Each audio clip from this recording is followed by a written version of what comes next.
Joining me now, we have retired U.S. Army Lieutenant General and MS Now military analyst Mark Hertling. General, welcome to you, sir. First off, Iran State media is reporting that officials again have formally presented Pakistani mediators that response to President Trump's proposal to begin peace talks to end this war. What would it take in Iran's response to at least minimally justify originally starting this war?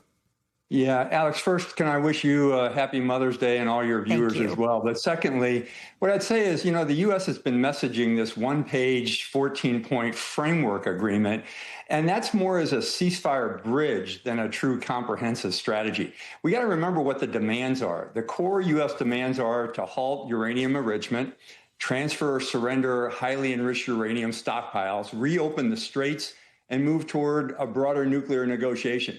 Iran, on the other hand, wants sanctions release of frozen assets, guarantees against future attacks, and an end to what it sees as economic warfare. So just comparing those two, you can see there's a Grand Canyon-like divide between those two approaches and desires. So this one-page proposal that the president was so desirous of having Iran respond to, it sounds simplistic, but those who know more about negotiations know that Iran is considering these things in very different ways.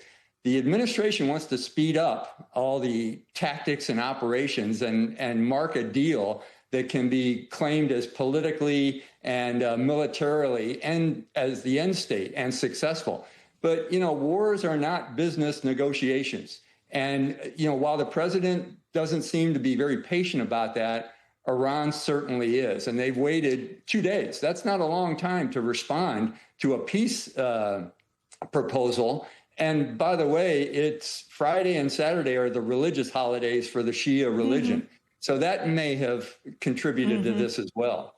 Yeah, point well taken there. But it has been suggested, General, that Iran benefits by the delay, by stalling, that they are intentionally trying to buy time.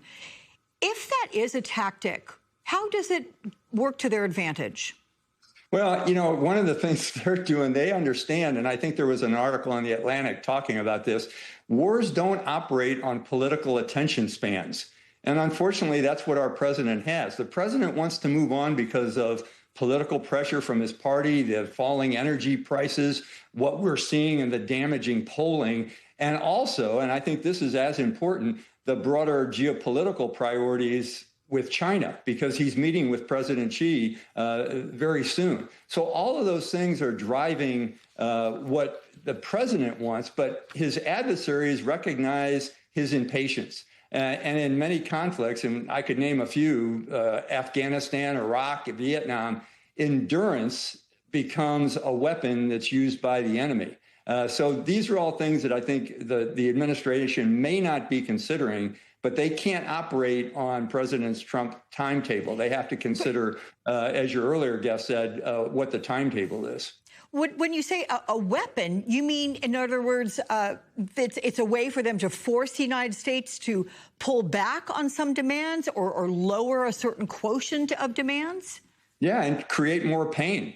Every day that the Strait of Hormuz is closed creates more pain because, as we've seen over the last week, gas prices are going up. Oh, yeah. And that's a minor point, truthfully, considering all the things that may happen if the strait remains closed. I mean, we're talking about second, third, fourth, and fifth order effects of a lack of transfer of energy, of helium, of market products, and all the things that affect not just the U.S. economy, but global economy. And what we're seeing now is allies are getting involved, not in a way the president wants. Allies are saying, hey, we've got to end this thing. We'll contribute to try and help end it, but we're not going to march to your drum, Mr. Trump. We're going to do it the way we want to do it.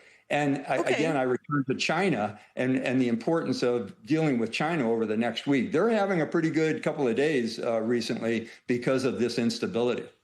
But let me get to a point that Inzamam made prior to speaking with you. And in terms of our allies, both Britain and France want to send ships to the region to help things move along. Iran says, yeah, no thanks. And if you do, we're going to respond in kind or in some threatening manner. What does that say?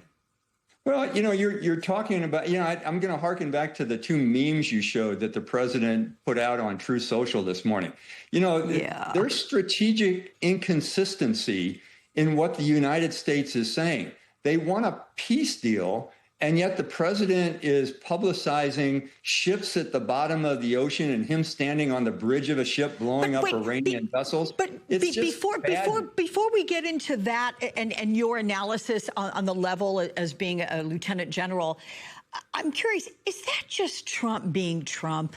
Is that just him trying to put out some social media meme where he looks like a tough guy? Yeah, well, I don't know. I can't get into the mind of the president. I don't want to get into that mind. But if an administration writ large, and he is the commander in chief and the leader of this administration, if they alternate between this kind of rhetoric and an urgency for a quick exit, it's not just the adversaries that are seeing this as contentious, it's our allies as well. They want to create a peaceful situation so that the global supply chains can be opened again.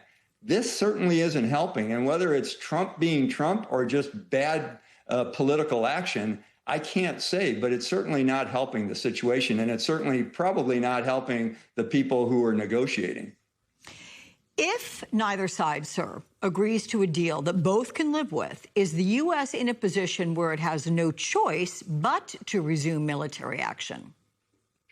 That's a tough question to answer, Alex. And what I'll say is from about 3 weeks ago, there are many people saying, and I'm one of them, that the best we can achieve by this action in Iran is a draw.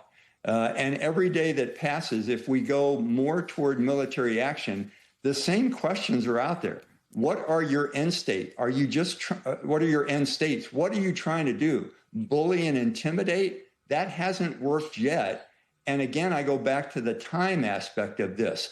All indicators are that, truthfully, Iran can outlast us with, as the CIA has said recently, months worth of new weapons, the ability to sustain time, institutions that are still holding up within Iran, whereas the president, again, I return to, wants immediate responses and urgent action.